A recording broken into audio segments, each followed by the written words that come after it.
7 kabupaten di Sumatera Selatan esok akan menyelenggarakan pemilihan kepala daerah.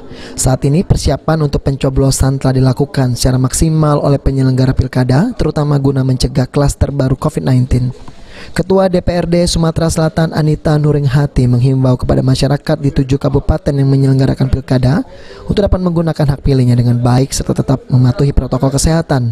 Selain itu, menurut Anita, masyarakat Sumsel khususnya di 7 kabupaten harus menunjukkan Sumatera Selatan sebagai daerah yang zero konflik. Dengan baik dan tetap jaga protokol kesehatan.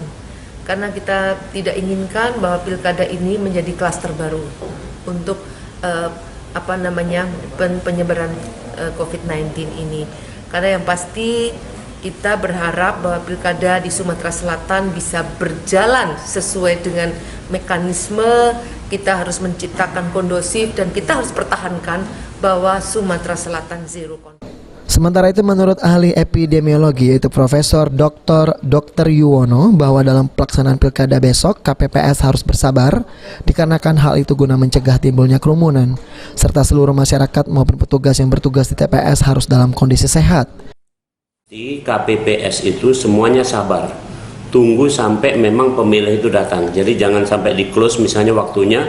Kalau pilkada atau pemilihan umum yang biasa itu biasanya waktunya misalnya sebelum Zohor juga sudah selesai pemilihan. Tapi ini karena nanti kan supaya orang tidak berkerumun, maka ini akan dijadwal.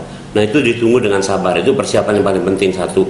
Yang kedua, tetap saja adalah bahwa usahakan semua yang datang itu memang sehat.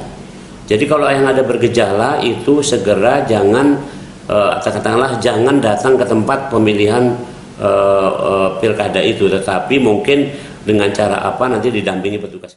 Hingga saat ini persiapan pilkada serentak di 7 kabupaten Sumatera Selatan telah cukup baik, sehingga pada saat pencoblosan nantinya dihimbau seluruh pihak untuk tetap mematuhi protokol kesehatan guna mencegah timbulnya klaster baru COVID-19.